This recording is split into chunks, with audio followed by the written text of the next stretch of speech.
Hello friends, welcome back to our channel. तो आपने पिछले वीडियो में जाना था कि फ्यूचर इंडेफिनिट टेंस का यूज क्यों किया जाता है और किन सिचुएशंस में किया जाता है। तो आपने जाना था कि फ्यूचर इंडेफिनिट टेंस का यूज फ्यूचर में होने वाले यानी कि भविष्य में होने वाले कार्य के लिए फ्यूचर इंडेफिनिट टेंस का यूज किया जाता है और इसमें हेल्पिंग वर्ब होती है, वो विल या शैल का यूज किया जाता है। और आपने ये भी जाना था कि शैल का यूज होता है वो आई और वी के साथ होता है और विल का यूज बाकी सब्जेक्ट के साथ होता है। और इसमें वर्ब की फर्स्ट फॉर्म का यूज किया जाता है, यानी जो फ्यूचर में कार्य होंगे उनके लिए फ्यूचर इंडेफिनिट टेंस का यूज किया जाता है। तो आज हम बात करेंगे फ्यूचर कंटिन्यूअस टेंस के बारे में, यानी जो फ्यूचर में जो कार्य जारी रहने वाले हैं उनके लिए फ्यूचर कंटिन्यूअस टेंस का यूज किया जाता है। तो हम एक बार फ्यूचर कंटिन्यूअस टेंस का इंट्रो कर लेते हैं। तो इस टेंस में भविष्य में जारी रहने वाले कार्य को बताया जाता है और फ्यूचर कंटिन्यूअस टेंस में हमेशा मेन वर्ब की फर्स्ट फॉर्म का ही यूज किया जाता है। और इसमें जो हेल्पिंग वर्ब होती है वो विल बी और शैल बी का यूज किया जाता है और साथ में आईएनजी फॉर्म का यूज किया जाता है। और इसमें at this time, tomorrow, at this time और at this moment, tomorrow, इन सब का यूज किया जाता है। तो हम एक बार फ्यूचर कंटिन्यूअस टेंस का स्ट्रक्चर देख लेते हैं जिससे कि हमें इसके सेंटेंस बनाने में आसानी हो। तो हम एक बार इसका स्ट्रक्चर देख लेते हैं।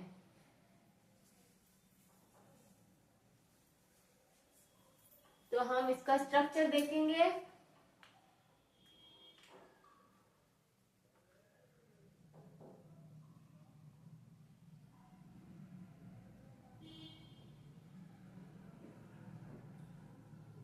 सब्जेक्ट प्लस विल बी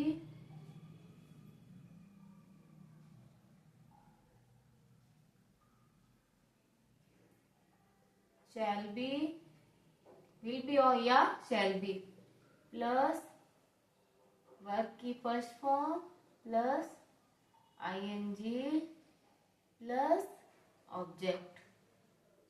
तो ये एसरेटिव सेंटेंस का होगा, यानी एसरेटिव।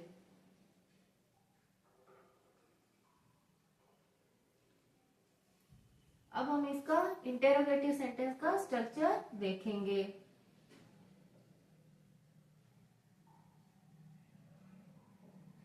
तो इसका होगा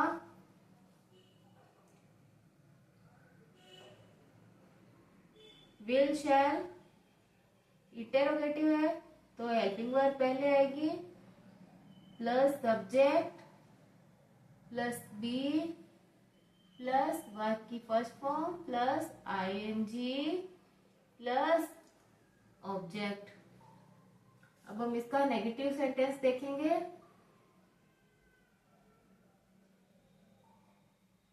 नेगेटिव सेंटेंस का स्ट्रक्चर होगा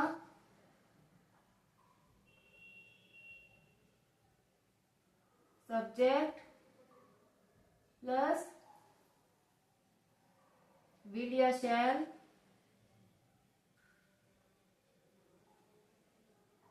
प्लस बी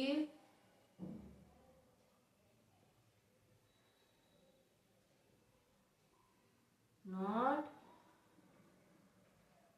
प्लस वर्ब की first form plus ING plus object. और नेगेटिव इंटेरोगेटिव का होगा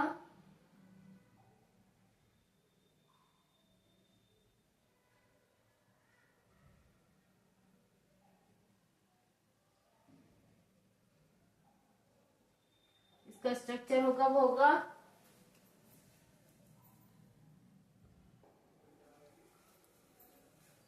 तो इसमें ये नेगेटिव सेंटेंस होगा, इसमें ये subject plus will shall plus not, not plus be plus verb की first form plus ING plus object. और नेगेटिव इंटेरोगेटिव सेंटेंस का स्ट्रक्चर होगा वो होगा will shall plus subject plus not plus be plus verb की first form plus ING plus object.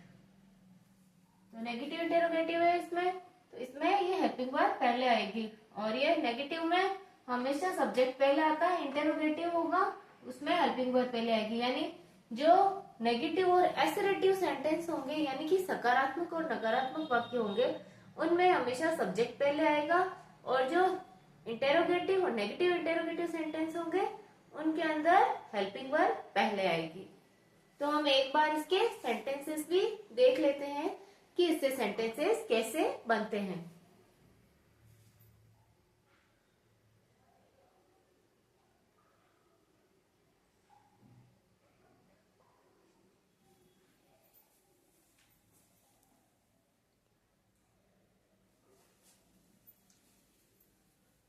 तो हम ये पहला सेंटेंस देखेंगे,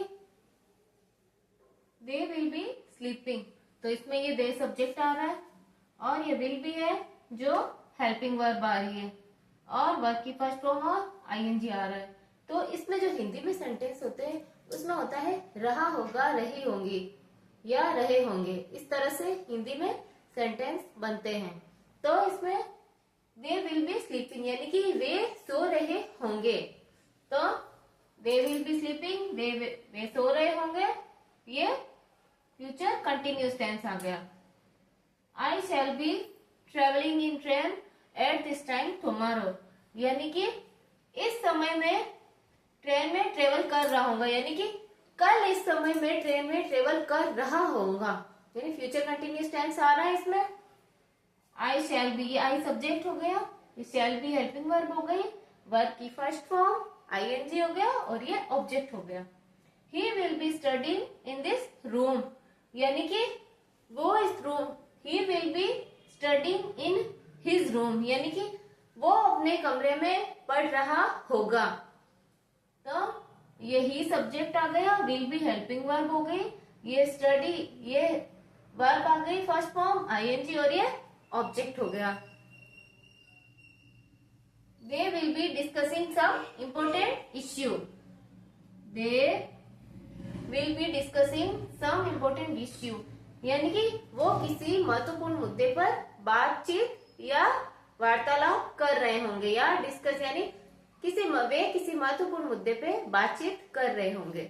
तो ये दे सब्जेक्ट हो गया, will be helping verb, verb की फर्स्ट फॉर्म आईएनजी और ये ऑब्जेक्ट हो गया।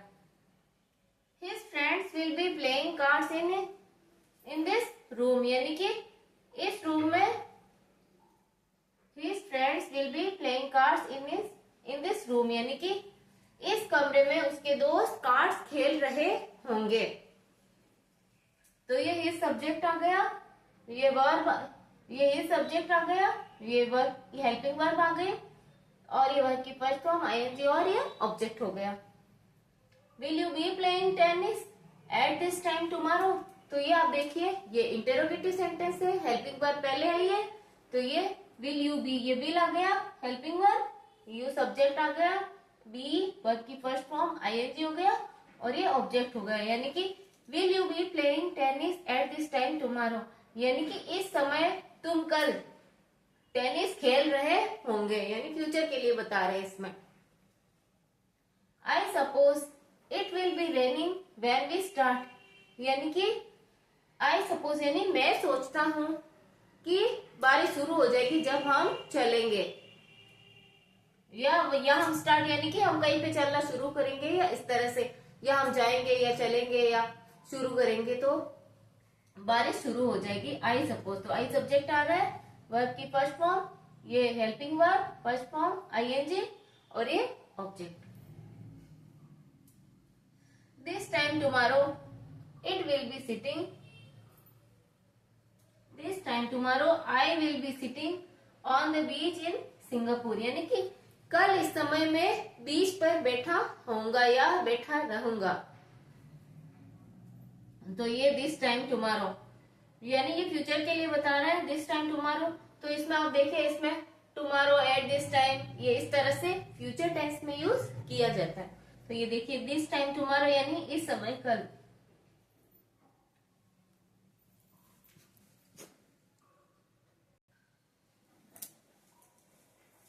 तो ये देखिए, दिस टाइम टुमारो, यानी कि कल इस समय मैं बीच पर बैठा रहा होऊंगा।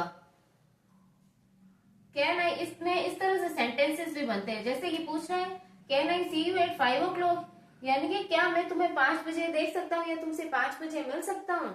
तो ये रिप्लाई आता है प्लीज डोंट कम देन, यानी कि प्लीज उस समय मत आओ। I will be watching the tennis match on TV, यानी कि मैं उस समय टेनिस मैच टीवी पे देख रहा हूँगा। तो इस तरह से ये दो जो जोड़ने वाले सेंटेंस होते हैं वो भी इस तरह से फ्यूचर कंटिन्यूस टेंस में आते हैं। तो आपने देखा कि फ्यूचर कंटिन्यूस टेंस में विल बी, शैल बी का यूज किया जाता है, वर्ब की फर्स्ट फॉर्म और आईएनजी का यूज किया जाता है, और इसमें हिंदी में वाक्यों के अंत में रहा होगा, रही होगी, रहे होंगे, इस तरह से वाक्य आते हैं और वर्ब की फर्स्ट फॉर्म का यूज किया जाता है, और जो कार्य फ्यूचर में जारी रहते हैं उनके लिए फ्यूचर कंटिन्यूस टेंस का यूज किया जाता है। तो आपने आज फ्यूचर कंटिन्यूस टेंस में जाना कि कैसे इसमें सेंटेंसेस बनते हैं। अगर आपको ये वीडियो पसंद आए तो चैनल को फॉलो करें, लाइक करें और कमेंट करें और चैनल को सब्सक्राइब करें।